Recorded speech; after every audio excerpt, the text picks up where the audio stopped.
कृपा की अनुभूति सबको नहीं होती। विमुख प्राणी पर भी कृपा होती महाराज जी, पर विमुख को कृपा की अनुभूति नहीं होती। और जो हरिगुरु संतों के सन्मुख होते हैं उनको प्रतिपल प्रतिक्षण भगवान की कृपा का अनुभव होता है। वे कृपा के चिंतन में डूबे रहते हैं, कृपा के चिंतन में सराबोर रहते हैं।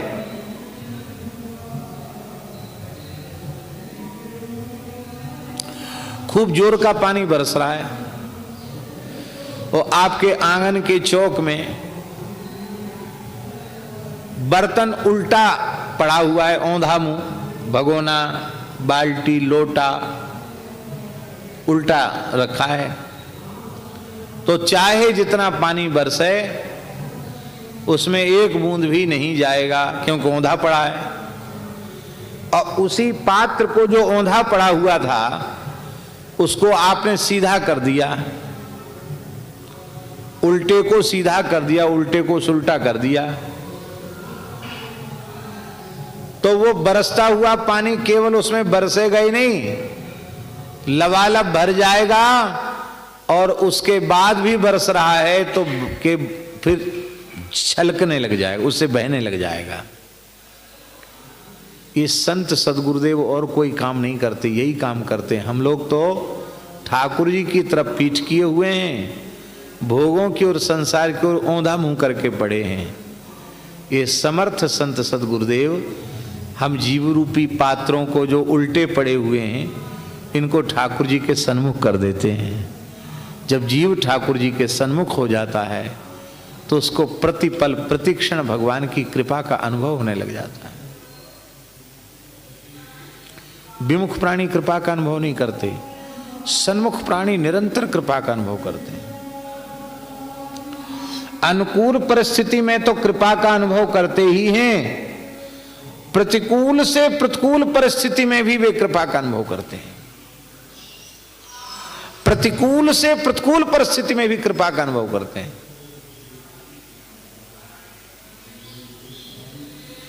और बिल्कुल पक्की सच्ची बात है, प्रतिकूल परिस्थितियां भगवान की विशेष कृपा की अनुभूति कराने के लिए ही आती हैं।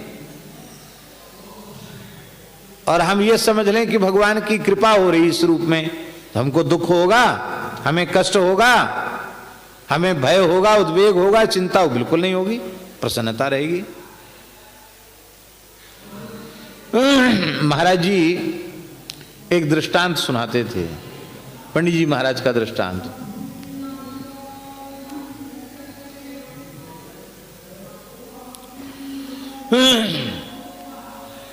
एक राजा का मंत्री था, वो बड़ा भक्त हृदय था। भक्तों की भाषा ही अलग होती है, तो उसको अभ्यास में था। प्रभु के सभी विधान मंगलमय हैं, जो हुआ भगवान की कृपा है, भगवान की कृपा से ठीक ही हुआ, राम कृपा से ठीक हुआ, अच्छा हुआ। भगवान का विधान बुरा कैसे होगा, अच्छा हुआ।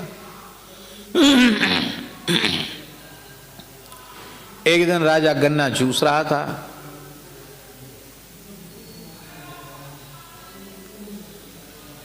उसकी उंगली चिर गई राजा की। गन्ना चूसते चूसते कई बार ऐसा होता है फांस लग जाती है,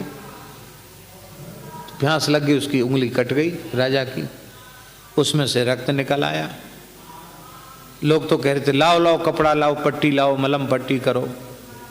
मंत्री का स्वभाव था, वो भक्त था, उसके मुंह से निकल गया।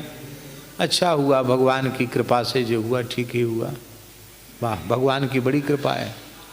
राजा के कान में शब्द पड़ा, बोले मेरी उंगलियां कट गई और तेरी कृपा का अनुभव हो रहा है। राजा नाराज हो गया। राजा ने कहा कि इसको कृपा का अनुभव तो पीछे इससे बात करेंगे, इसको कठोर कारागार में डाल दो।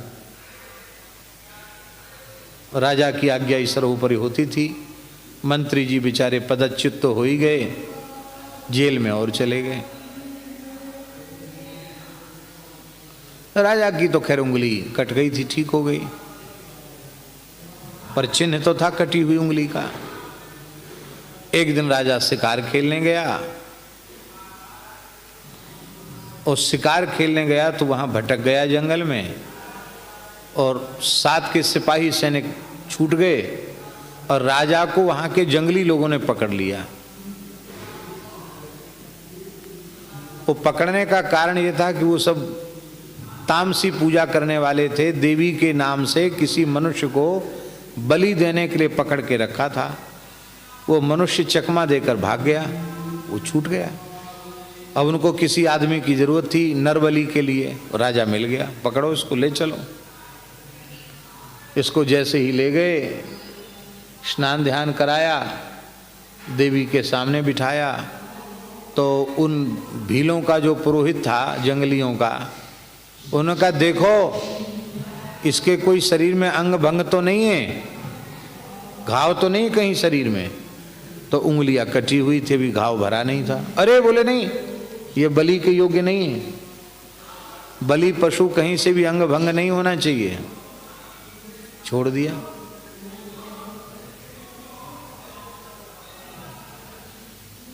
राजा ने कहा रे, मंत्री ने जो कहा था बिल्कुल ठीक कहा था, आज हमारी उंगली कटी न होती तो नार तो जरूर कट जाती, गला कट जाता आज तो हमारा। तो भगवान के विधान तो बिल्कुल, भगवान की बड़ी कृपा है, ये बिल्कुल ठीक कहता है कि भगवान की बड़ी कृपा है, अच्छा हुआ भगवान की बड़ी कृपा है, उंगली कट गई, अच्छा हुआ। तो लौट के आया, सबसे पहले उसने मंत्री को कारागृह से मुक्त किया। बोले हम क्रोध में थे, हमने ऐसा कुछ कर दिया, अब तुम्हारी बात मेरी समझ में आ गई, लेकिन एक प्रश्न और अभी रह गया बकाया। क्या? हमारी उंगली कटी तो कृपा हो गई कि नार कटने से बच गई, गला कटने से हम बच गए, पर तुम्हारे ऊपर क्या कृपा? बोले ये भी भगवान की बड़ी कृपा हुई जो हम 3 दिन तक एकांत में रह के राम राम जपने का अवसर मिला। आपके यहाँ छुट्टी तो मिलती नहीं थी, भजन नहीं होता था, अच्छा हुआ भजन हुआ, तो एक तो भजन बना, ये कृपा हुई। दूसरी कृपा, राजा यही पूछता था कि भाई तुम्हारे ऊपर तो कोप हुआ, कृपा कहाँ हुई? पद छूट गया, जेल में चले गए, कृपा कहाँ हुई? तो मंत्री ने कहा हमारे ऊपर भी कृपा हुई। क्यों? कहते यदि आप नाराज होके हमको जेल में न डालते तो आपके साथ हम जरूर जंगल में जाते, और हम आपका साथ छोड़ने वाले हैं नहीं। आप तो उंगली कटी होने से बच जाते और हमारी गर्दन जरूर कट जाती। तो भगवान ने हमको जेल में डालकर बचा लिया, इसलिए भगवान की कृपा है, भगवान की कृपा का अनुभव। पूज्य पहाड़ी बाबा महाराज को बड़ी जोर का बुखार आया। हम सुदामा कुटी में महाराज जी के पास रहते थे। एक विद्यार्थी पहुंचा, रात का समय था, बोले महाराज जी को बहुत तेज बुखार है, आप आ जाओ। आपकी बात शायद मान लें, कोई दवाई वगैरह ले लें। तो पूज्य गुरुदेव भक्तमाली जी ने संजीवनी बट्टी, एक आयुर्वेद में आती है, तो संजीवनी बट्टी हमको दी एक पुड़िया में। बोले महाराज जी को कहना कि ये गोमूत्र से शुद्ध करके बनती है और ये शुद्ध दवाई है, इसको लेने में कोई हानि नहीं है, गर्म जल से ले लें। तो हमने कहा कि ये गर्म जल से आप ले लें। महाराज जी ने मना कर दिया, बोले नहीं नहीं, हम दवाई के नाम से कुछ नहीं लेंगे। तुम आए हो तो एक काम करो, हमको बहुत जोर का जाड़ा लग रहा है, शरीर में टूटन हो रही है, हमको तुम उठा के बिठा दो, हम आसन से बैठ जाएंगे तो पर हमको ये सब नहीं लगेगा। तो हमने महाराज जी को सहारा देकर उठा के बिठाया, बैठकर वो ऐसे हो गए जैसे वो बैठते थे ध्यान में। अब यहाँ जगह कम है, नहीं तो हम बताते कैसे बैठते थे। वो ऐसे बैठते थे और ऊपर से हमने कपड़ा उड़ा दिया। हमने कहा महाराज जी बहुत तेज बुखार में यहीं सो जाऊं? नहीं, हम अकेले, अभ्यास है हमारा अकेले रहने का, दूसरे किसी मनुष्य की दृष्टि नहीं पड़नी चाहिए मेरे ऊपर। चले जाओ अपने आसन पर विश्राम करो, सवेरे आ जाना। कितने बजे? बोले 5-6 के बीच में आ जाना। ठीक। तो हम स्नान वगैरह करके ठीक 5 बजे ही हम उपस्थित हो गए। तो वहाँ एक गौर बाबू रहते थे बंगाली, उनसे हमने पूछा कि गौर बाबू महाराज जी का स्वास्थ्य कैसा है? तो वो हिंदी ऐसी बोलते, गौर बाबू महाराज तो पूरी रात जागती रही है, सोई नहीं है, बैठी थी पूरी रात महाराज। ऐसे बोलते थे, स्त्रीलिंग को पुल्लिंग, पुल्लिंग को स्त्रीलिंग। महाराज तो पूरी रात सोई नहीं, बैठी है, पूरी रात बैठी है महाराज। तो हमने कहा महाराज जी बैठे हैं, कुछ कहा? बोलती नहीं, कुछ नहीं बोलती है, बैठी है महाराज। तो हम गए भीतर कोठरी में, देखा जैसे महाराज जी को बिठाया था आसन से, वैसे ही महाराज जी उसी आसन से बैठे। तो हमने थोड़ा डरते डरते उनके हाथ का स्पर्श किया, ऐसे हाथ पकड़ा, देखने के लिए बुखार है कि नहीं। श्री सीताराम कह के जैसे हाथ पकड़ा, थोड़ी देर बाद उन्होंने नेत्र खोले। राम राजा दुख भंजन सकल पूर्ण काम, भज नारायण भज नारायण भज नारायण, गोविंद गोपाल गोविंद गोपाल गोविंद गोपाल। राम गाओ कृष्ण गाओ सार है यही, वेदन को भेद पाओ व्यास ने कही। राम कृष्ण गोविंद मुरारी, राम कृष्ण गोविंद मुरारी, नारायण नारायण नारायण नारायण, भज नारायण भज नारायण। ये जब अलार्म था उनका, ये ऐसे बोलते थे। वाह, आ गए उनकी? हाँ, बहुत अच्छा हुआ। भगवान बहुत भारी कृपा करते हैं, तब शरीर में बुखार आता है, रोग पैदा होता है। राम जी की सर्वोपरि कृपा, बुखार आ गया। हमने कहा महाराज जी इसमें भगवान की कौन सी कृपा हो गई? महाराज जी बोले देखो, तुम जानते हो मैं अन्न नहीं खाता हूँ, नेक सा साग लेता हूँ फलाहार के रूप में, और रात में दूध लेता हूँ। तो बुखार में खाना वर्जित है, तो दिन भर का तो उपवास हो गया, और मुंह कड़ुआ था तो रात को दूध भी नहीं लिया, बढ़िया से तो उपवास हो गया, और नहीं तो खा के सो गए होते, भजन नहीं बनता। पूरी रात ऐसा राम नाम महामणि का प्रकाश हुआ है, बच्चा क्या कहें। पूरी रात भजन का सुख मिला, भजन का भजन हो गया, और बुखार का बुखार चला गया। तो ये तो राम राम कराने आया था बुखार, कितनी कृपा रघुनाथ जी की। अब देखो हम लोग हाहाकार करते हैं, बुखार आ गया, डॉक्टर बुलाओ, गोली लाओ, वो कहते राम जी की कृपा। भगवान के शरणागत भक्त आधि व्याधि के काल में भी भगवत कृपा का अनुभव करते हैं। हम साल भर घूम के उतने महात्माओं का दर्शन नहीं करते, उतने महात्माओं का दर्शन हमको 1 साल में हो गया था। गोरखपुर से आ रहे थे, जो एक्सीडेंट हुआ, तो हमारे महात्माओं की लाइन लग गई। अयोध्या, वृंदावन, चित्रकूट, प्रयाग, वाराणसी, कहां कहां के महात्मा नहीं आए। पुष्कर जी यार कहां कहां के। महाराज जी का दर्शन करके बड़ी दुर्घटना हो गई, महाराज जी को देख के आए। रमण रीति वाले महाराज जी को पता चला, वो तो खैर जयपुर में ही पहुंच गए थे, कि महाराज जी विश्राम कर रहे हैं गिरिराज जी की तलहटी में, भरद्वाज आश्रम में। तो वहां गए तो वहां तो मेला लगा हुआ था, इतने लोग पहुंचे हुए थे कि मेला लगा था, तो बड़े नाराज हुए। बोले तुम यहां विश्राम कर रहे हो क्या मेला लगा रहे हो? हैं? बोले कल गाड़ी आ जाएगी, रमण रीति में विश्राम होगा, यहां मेला में नहीं करने देंगे विश्राम। 2 महीना वहां रहे, रमण रीति में रहे।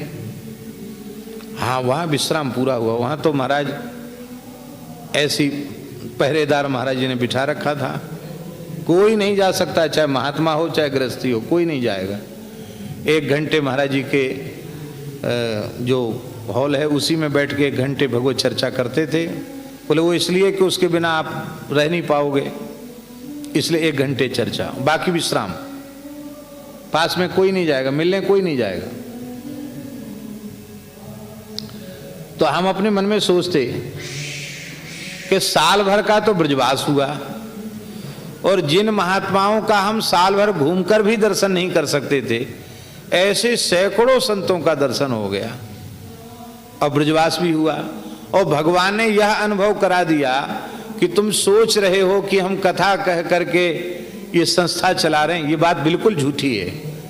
तुम पड़ जाओ, एक भी दिन भूखे रह जाओ तो कहना ठाकुर जी ने एक दिन भी भूखा नहीं रखा और कोई काम रुकने नहीं दिया। तो अब कहेंगे तो प्रतिकूल परिस्थिति पर प्रतिकूलता नहीं थी, वो भगवान का अनुग्रह, भगवान की कृपा। तो कहने का आशय हमारा यह है, प्रत्येक परिस्थिति में भगवान की कृपा। तत्तेनुकंपाम सुसमीक्षमाणो भुंजान एवात्मकृतम विपाकम हृदवाग बपुर्भिर्विदधन नमस्ते जीवेत यो मुक्ति पदे सदाय भाग, जीवेत यो मुक्ति पदे सदाय भाग। कृपा का प्रत्यक्ष दर्शन हर समय करते रहना चाहिए। यदि कृपा के दर्शन का अभ्यास हमें हो जाए इस साधना का, तो प्रारब्ध जनित दुख भी हमें छूकर सुख देगा। दुख भी दुख नहीं रह जाएगा, दुख भी सुख बन जाएगा। और यदि भगवान से विमुखता बनी हुई है तो प्रारब्ध जन्य सुख भी हमारा जीवन का सुख नहीं रहेगा, दुख बन जाएगा, हमें जन्म मृत्यु की विपत्ति में ढकेल देने वाला होगा। इसलिए वस्तुतः दुख संकट विपत्ति यही है कि भगवान की कृपा का अनुभव न होना। भगवान के सन्मुख जो जीव होते हैं उनको कृपा का अनुभव होता है। और यदि भगवान की कृपा शरणागतों पर निरंतर बनी हुई ही है तो बैर और के कहा सरे, उनका कोई काम किसी के भी बैर विरोध करने से बिगड़ने वाला नहीं है। क्योंकि होए न बाको बार भगत को जो को कोटि उपाय करे। भक्त का बाल बांका नहीं होता, भले ही भक्त को पीड़ित करने के लिए, लज्जित करने के लिए, दुख देने के लिए कोई करोड़ों उपाय ही क्यों ना करता हो, करोड़ों उपाय करे तो भी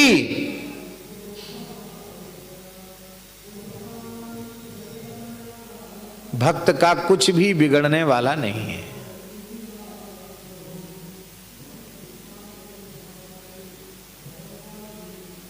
बोले कोई उदाहरण तो दो कि भक्त का अनिष्ट करने के लिए करोड़ों उपाय किए गए हों और भक्त का बाल बांका न हुआ हो। तो गोस्वामी तुलसीदास जी के ध्यान में परम भागवत महाभागवत भक्त राजश्री प्रहलाद जी उनके ध्यान में आते हैं। अरे भैया, प्रहलाद जी को तो देख लो, प्रहलाद जी का उदाहरण, प्रहलाद जी का दृष्टांत हम सबके सामने है।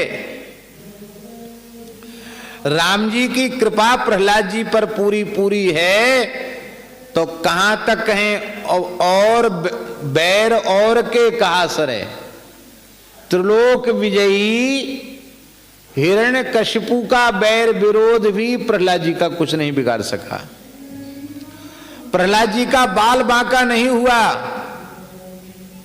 हिरण्यकशिपु ने करोड़ों उपाय किए प्रहलाद को नष्ट करने के, लेकिन उसके श्रम ही हाथ लगा, वो अपने किसी उपाय में सफल नहीं हुआ। इसलिए तुलसीदास जी महाराज इस निर्णय पर पहुंचे हैं कि तके नीच जो मीच साधु की सो पामरत ही मीचु मरे। जो परोपकारी भगवान के भक्त की, संत की मृत्यु का चिंतन करता है, ये मर जाए तो अच्छा, इसको हम किसी न किसी उपाय से मार डालें तो अच्छा। जो साधु की मृत्यु का चिंतन करता है, मृत्यु का विधान करता, उसको मारना चाहता, उसे समाप्त करना चाहता है, उस नीच की मृत्यु स्वयं ही हो जाती है। सो पामर ते ही मीच मरे, वो पामर पशु अपनी मौत मरता, उसी मौत में मरता है वो, मीच मरे।